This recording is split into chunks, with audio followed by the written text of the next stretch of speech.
बाहेरचे नाही आहेत, त्यांनाच प्रशिक्षण दिलेलं आहे. मी तुम्हाला सांगतो, मी स्वतः गेलो होतो. एक ट्रायबल मुलगी होती, आदिवासी समाजाची मुलगी होती. तिने मला सांगितलं की मी इथे आली झाडू पोछा करण्याकरता, मला 13-14 हजार रुपये पगार होता. त्यानंतर इथेच ट्रॅक्टर चालवायला शिकली, व्हॅन चालवायला शिकली, 30,000 रुपयापर्यंत पगार गेला. आणि आता तीच मुलगी, आदिवासी मुलगी आमची, त्या ठिकाणी ट्रक चालवते आणि 53,000 रुपये तिला पगार आहे. तिथेच प्रशिक्षण घेतलं. त्यामुळे मला असं वाटतं की आज आपण तिथला नक्षलवाद संपवू शकलो, कारण लोकांच्या मनामध्ये ही भावना आपण तयार करू शकलो की हा विकास तुमच्या करता आहे. आज आमच्या गोंडवाना विद्यापीठाने ऑस्ट्रेलियाच्या कर्टन विद्यापीठासोबत, जे मायनिंग मधलं जगातलं नंबर 1चं विद्यापीठ आहे, त्याच्यासोबत जॉईंट कोर्स चालू केला. 40 आमचे आदिवासी विद्यार्थी हे त्या ठिकाणी कर्टेन विद्यापीठामध्ये शिकायला गेलेले आहेत आणि मायनिंगचा त्या ठिकाणी इंजिनिअरिंग करतायत. आणि म्हणून लोकांना आजही त्या ठिकाणी लोकांना दिग्भ्रमित करणं, आदिवासी संस्कृती संपून जाईल असं सांगणं, हा प्रयत्न चाललाय. पण हा प्रयत्न यशस्वी होणार नाही.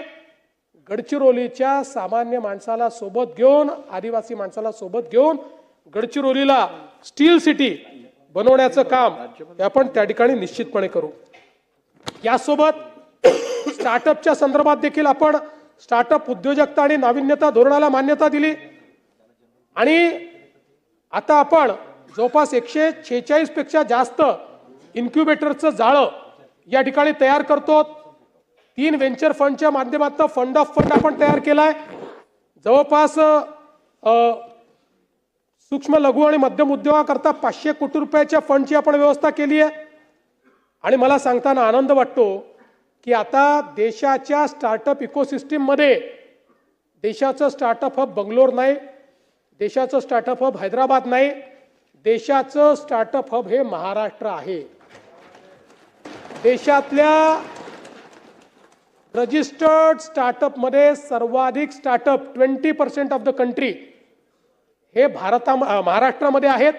आणि त्याहीपेक्षा युनिकॉर्न म्हणजे ज्या स्टार्टअपने 3-4-5 वर्षामध्ये 8,000 कोटीपेक्षा जास्त व्हॅल्युएशन यांचं चाललं जातं.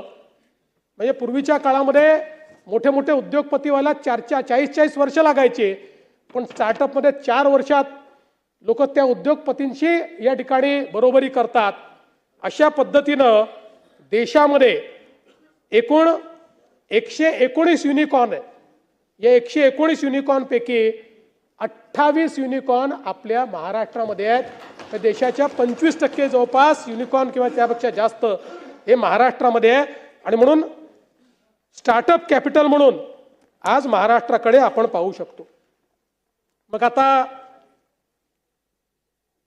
अनेक गोष्टी आल्या. जयंतरावनी तर 3 इडियट्स मधला डायलॉग देखील आम्हाला एक सांगितला. पण जयंतराव, त्यातला दुसरा डायलॉग आहे, don't worry, all is well. All is well, all is वेल.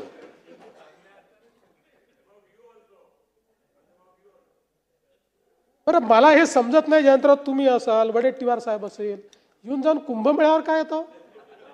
एवढा काय राग आहे तुम्हाला कुंभमेळ्याबद्दल?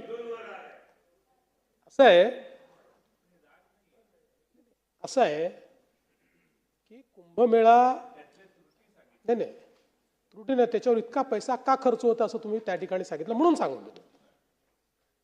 कुंभमेळा हा दर 12.5 वर्षांनी येणारा हे जगातलं इनटेंजिबल हेरिटेज आहे. जगामध्ये इतक्या मोठ्या प्रमाणात कुठल्याही फेथमध्ये अशा प्रकारचा मेळावा होत नाही जो कुंभमेळा होतो. आणि म्हणून ही एक आपली इनटेंजिबल फेथ आहे. आणि याच्यामध्ये आपण जर बघितलं असेल तर कुंभमेळा एक असा आहे की ज्या ठिकाणी कोणी कोणाला जात विचारत नाही.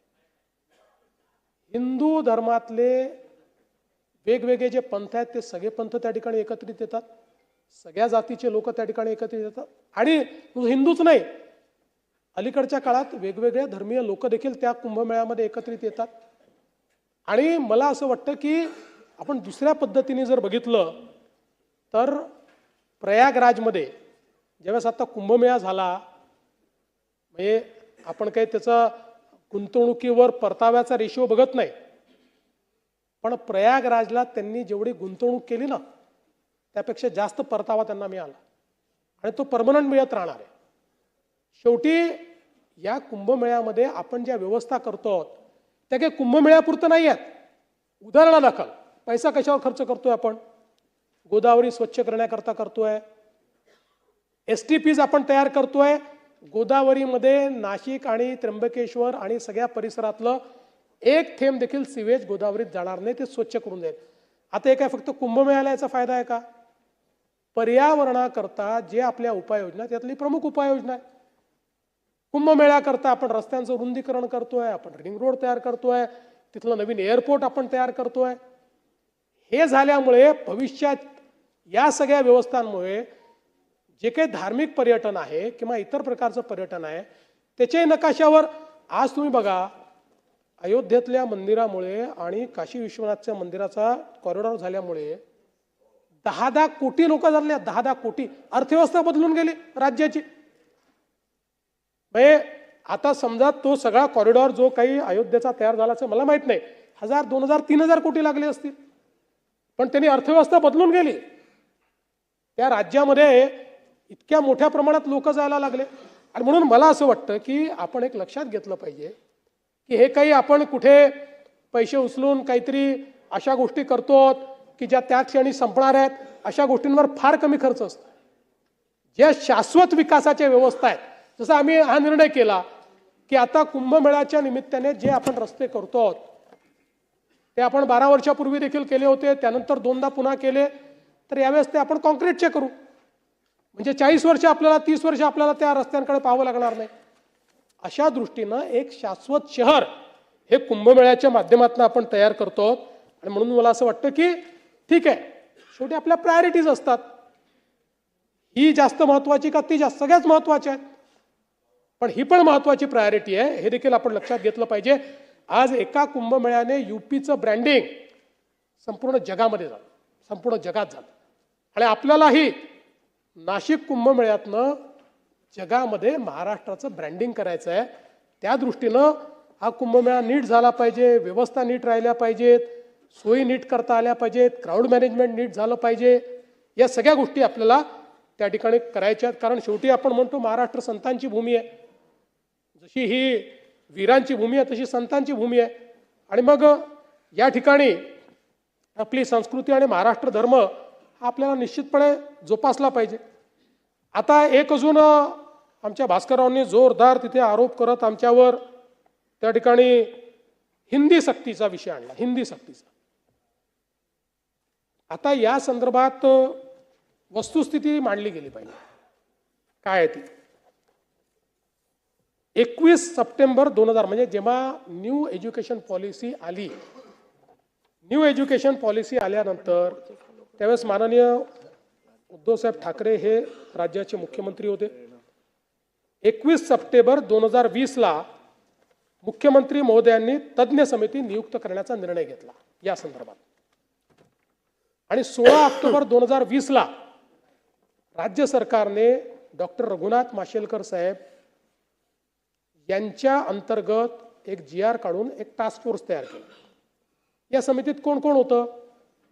तर विद्यापीठ अनुदान आयोगाचे माजी अध्यक्ष सुखदेव थोरात साहेब होते, कुलगुरू पेडणेकर होते, SNDTच्या कुलगुरू शशिकला वंजारी होत्या, डॉक्टर बाबासाहेब आंबेडकर मराठवाडा विद्यापीठाचे कुलगुरू प्रमोद येवले होते, माजी कुलगुरू डॉक्टर राजन वेळुकर होते, माजी कुलगुरू डॉक्टर विलास सपकाळ होते, प्रोफेसर GD यादव होते, माजी आपले DY पाटीलचे कुलपती विजय पाटील होते, श्री नितीन पुजार होते, डॉक्टर अभय वाघ होते, निरंजन हिरानंदानी होते, भारत आहुजा होते, देवीदास गोल्हार होते, सिनेट सदस्य मिलिंद साटम होते, शिक्षण तज्ज्ञ अजित जोशी होते.